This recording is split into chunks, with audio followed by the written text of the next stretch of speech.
गलत नीति ला रही है। युवाओं के हित में अगर कांग्रेस धरना प्रदर्शन करती, विरोध प्रदर्शन करती तो ज़्यादा बेहतर होता।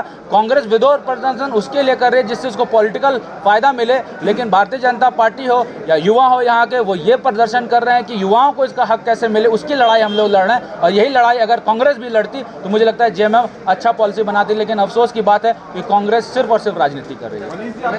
सारा नियुक्ति वर्ष घोषित कर देले, एको ठो नहीं नौकरी होले।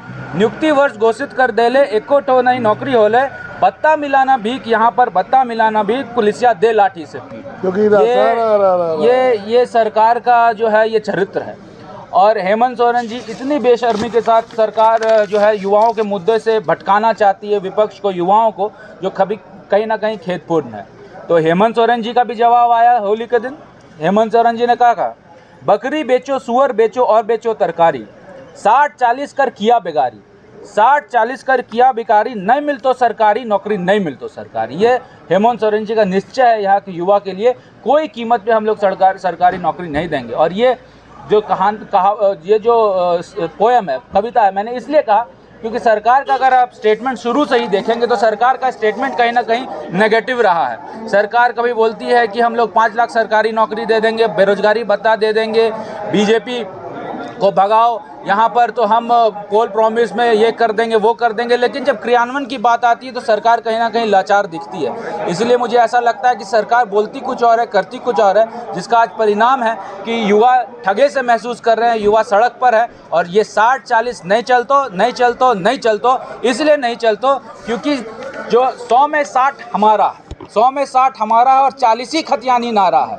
जो 40 को छेड़ेगा युवा उन्हें खदेड़ेगा, युवा उन्हें खदेड़ेगा। यही बात है, इसको मैंने सदन के अंदर रखा। युवाओं को जगाने के लिए एक मुहिम हम लोग छेड़ रहे हैं भारतीय जनता पार्टी कि युवा किस प्रकार 60-40 के बहकावे में ना आए। ये गलत नीति है, युवाओं के हित में नीति नहीं है। और अगर युवा सड़क पर ना आए तो ये सरकार जो दामनकारी सरकार है इसको लागू कर देगी, लागू करने की वर्ज में है। इसीलिए सरकार को चाहिए कि चीज़ों को ठीक करे, स्पष्ट करे और इसका अच्छे से डिबेट सदन के अंदर। फिर कहीं नहीं लिया, आप गलत हैं। आज जितने भी भ्रामक तथ्यों के आधार पर इन चीज़ों को प्रभावित करने की कोशिश की जा रही है, मैं पुनः दोहरा कर कहता हूं कि सत्य के सूरज को बादलों की ओट में कुछ देर छुपाया जा सकता है। आज ये कहते हैं कि विधि विभाग ने आपत्ति दर्ज की थी। भाई विधि विभाग तो आपत्ति दर्ज करेगा ही, राज्य विधानमंडल को यह शक्ति नहीं है कि वो 1932 के खतियान को लागू करे। भारत के संविधान में यह व्यवस्था की गई थी कि वैसे विषय जो किसी क्षेत्र विशेष के होंगे उनका निर्णय करने का अधिकार भारत की संसद को है। तो मैं तो इस बात से सहमत हूं कि विधि विभाग जो कह रहा है वो सही कह रहा है, लेकिन मैं आपसे ये पूछना चाहता हूं कि क्या भारत का संविधान क्षेत्र विशेष को कोई विशेष दर्जा देने के संसद के अधिकार पर भी चुनौती करता है? हम लोगों ने तो यही किया कि इस सदन ने विधानमंडल में दी प्रदत्त शक्तियों का उपयोग करते हुए उस बिल को पारित करके संसद के लिए भेजा।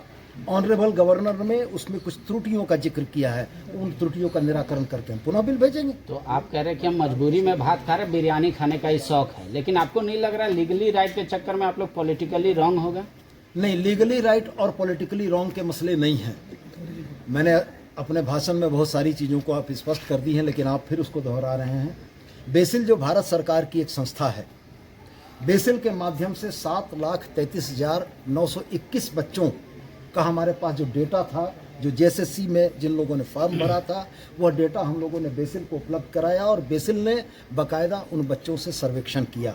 हमने स्टेक होल्डर से पूछा, हमने पान की गुमटी पर और पार्क में टहलने वाले लोगों से नहीं पूछा कि स्थानीय नीति आप कैसी चाहते हो।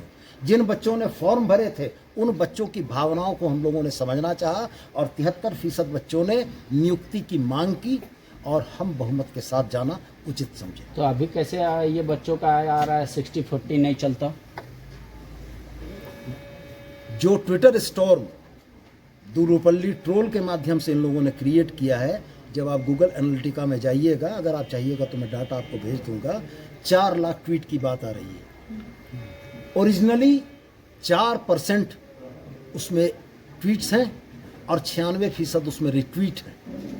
4 लाख के आंकड़े को अगर 4% से आप भाग बनाते हैं तो ये 16,000 होता है। यानी 16,000 झारखंड के हैंडल्स ने ओरिजिनली ट्वीट किए हैं और बाकी का 96% रिट्वीट हुआ है।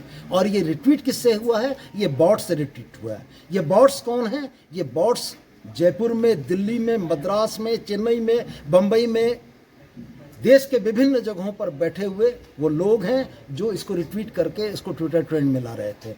मैं आपसे स्पष्ट कहता हूं कि 7,33,000 बच्चों का सर्वेक्षण जो भारत सरकार का एक उपक्रम करता है, उसकी प्रामाणिकता होगी या इस ट्विटर स्टोर्म की प्रामाणिकता होगी, जिसके झारखंड के 10 इन्फ्लुएंशियल हैंडल में भारतीय जनता पार्टी के 3 बड़े नेताओं के नाम हैं, भानु प्रताप शाही, बाबूलाल मरांडी, अमर बाउरी, और बाकी वो कोचिंग इंस्टीट्यूट्स हैं जिन लोगों ने अपने लाभ के लिए इन चीज़ों को किया है। इसलिए कि जितनी परीक्षाएं रद्द होंगी उतने बार उन बच्चों से उनको फॉर्म भराने का पैसा मिलेगा। एक और सवाल ले लीजिए। झारखंड की आवाज YouTube न्यूज चैनल को सब्सक्राइब जरूर करें, लाइक, कमेंट और शेयर करना ना भूलें। जुड़े रहिए हमारे साथ, क्योंकि हम हैं आपकी आवाज।